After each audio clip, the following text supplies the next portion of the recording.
अगले मंत्र में अग्नि शब्द से ईश्वर का उपदेश किया है। भावार्थ इस मंत्र में श्लेषालंकार है।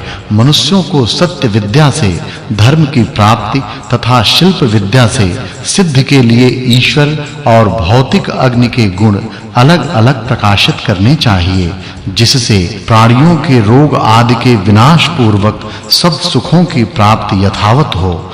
फिर भी अगले मंत्र में ईश्वर का उपदेश किया है। भावार्थ इस मंत्र में श्लेषालंकार है। दूत शब्द का अर्थ दो पक्षों में समझना चाहिए, अर्थात एक इस प्रकार से कि सब मनुष्यों में ज्ञान का पहुंचाना ईश्वर पक्ष तथा दूसरे से दूसरे देश में पदार्थों का पहुंचाना भौतिक पक्ष में ग्रहण किया है। जो आस्तिक अर्थात परमेश्वर में विश्वास रखने वाले मनुष्य अपने हृदय में सर्व साक्षी का ध्यान करते हैं, वे पुरुष ईश्वर से रक्षा को प्राप्त होकर पापों से बचकर धर्मात्मा हुए अत्यंत सुखों को प्राप्त होते हैं, तथा जो युक्त से विमान आदि रथों में भौतिक अग्नि से संयुक्त करते हैं, वे भी युद्धादिकों में रक्षा को प्राप्त होकर औरों की रक्षा करने वाले होते हैं।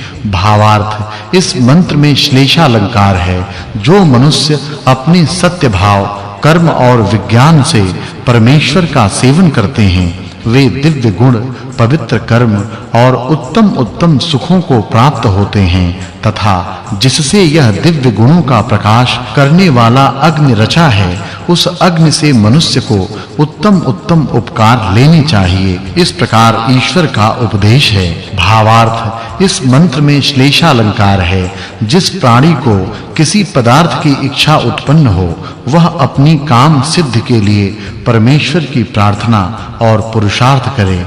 जैसे इस वेद में जगदीश्वर के गुण, स्वभाव तथा अन्यों में प्रतिपादित किए हुए दृष्टिगोचर होते हैं, वैसे मनुष्यों को उनके अनुकूल कर्म के अनुष्ठान से अग्नि आदि पदार्थों के गुणों को ग्रहण करके अनेक प्रकार व्यवहार की सिद्धि करनी चाहिए। भावार्थ इस मंत्र में श्लेषालंकार है तथा पहले मंत्र में चकार की अनुवृत्ति की है। हर एक मनुष्य को वेद आदि के नवीन अध्ययन से वेद की उच्चारण क्रिया प्राप्त होती है।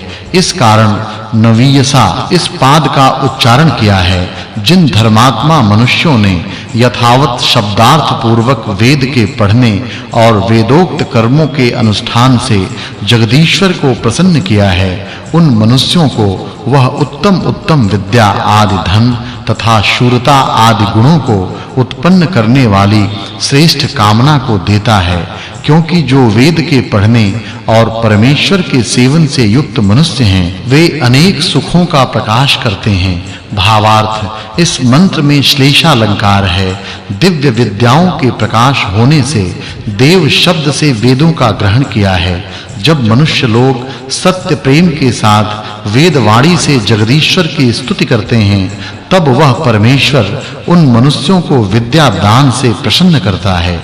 वैसे ही यह भौतिक अग्नि भी विद्या से कला कौशल में युक्त किया हुआ ईंधन आदि पदार्थों में ठहरकर सब क्रिया कांड का सेवन करता है। इस 12वें सूक्त के अर्थ की अग्नि शब्द के अर्थ के योग से 11वें सूक्त के अर्थ से संगति जाननी चाहिए।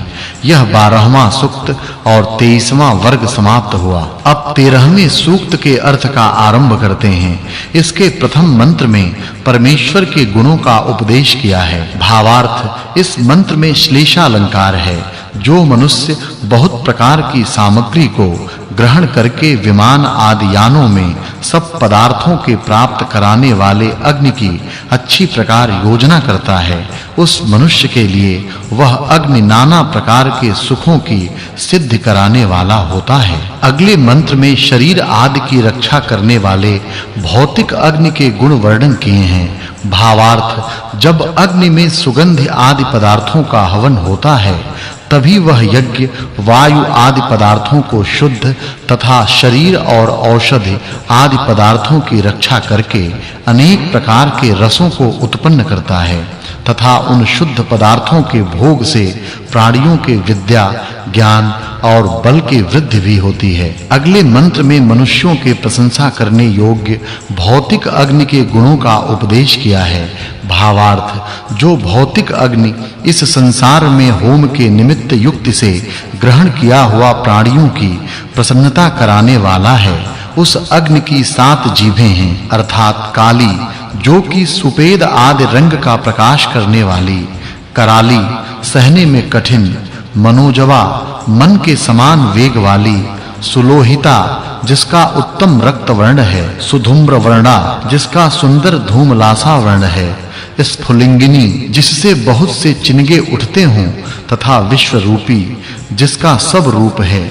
ये देवी अर्थात अतिशय करके प्रकाशमान और लेलायमाना, प्रकाश से सब जगह जाने वाली 7 प्रकार की जिह्वा हैं, अर्थात सब पदार्थों को ग्रहण करने वाली होती हैं। इस उक्त 7 प्रकार की अग्नि की जीभों से सब पदार्थों में मनुष्यों को उपकार लेना चाहिए। उक्त अग्नि इस प्रकार उपकार में लिया हुआ जिसका हेतु होता है, सो उपदेश अगले मंत्र में किया है। भावार्थ, मनुष्यों को बहुत कलाओं से संयुक्त पृथ्वी, जल और अंतरिक्ष में गमन का हेतु तथा अग्नि व जल आदि पदार्थों से संयुक्त 3 प्रकार का रथ कल्याणकारक तथा अत्यंत सुख देने वाली होकर बहुत उत्तम कार्यों की सिद्धि को प्राप्त कराने वाला होता है। फिर वह भौतिक अग्नि उक्त प्रकार से क्रिया में युक्त किया हुआ क्या करता है, सो अगले मंत्र में उपदेश किया है। भावार्थ, विद्वान लोग अग्नि में जो घृत पदार्थ छोड़ते हैं, वे अंतरिक्ष को प्राप्त होकर वहां के ठहरे हुए जल को शुद्ध करते हैं, और वह शुद्ध हुआ जल सुगंधि आदि गुणों से सब पदार्थों को आच्छादन करके सब प्राणियों को सुखयुक्त करता है। अब अगले मंत्र में घर, यज्ञशाला और विमान आदि रथ अनेक द्वारों के सहित बनाने चाहिए, इस विषय का उपदेश किया है।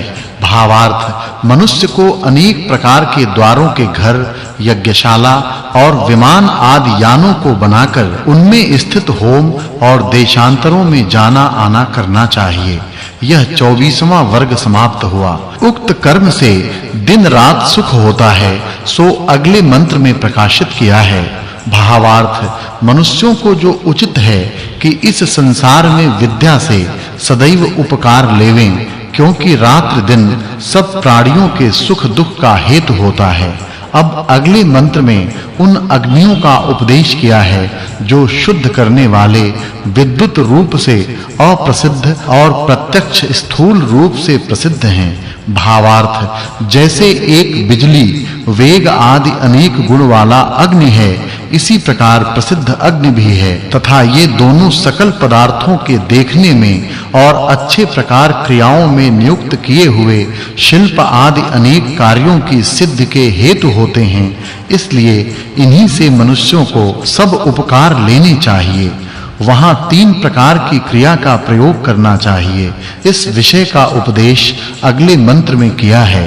भावार्थ, मनुष्यों को इडा, जो कि पठन पाठन की प्रेरणा देनहारी, सरस्वती, जो उपदेश रूप ज्ञान का प्रकाश करने, तथा मही, जो सब प्रकार से प्रशंसा करने योग्य है, ये तीनों वाणी कुतर्क से खंडन करने योग्य नहीं हैं, तथा सब सुख के लिए 3 प्रकार की वाणी सदैव स्वीकार करनी चाहिए, जिससे निश्चलता से अविद्या का नाश हो।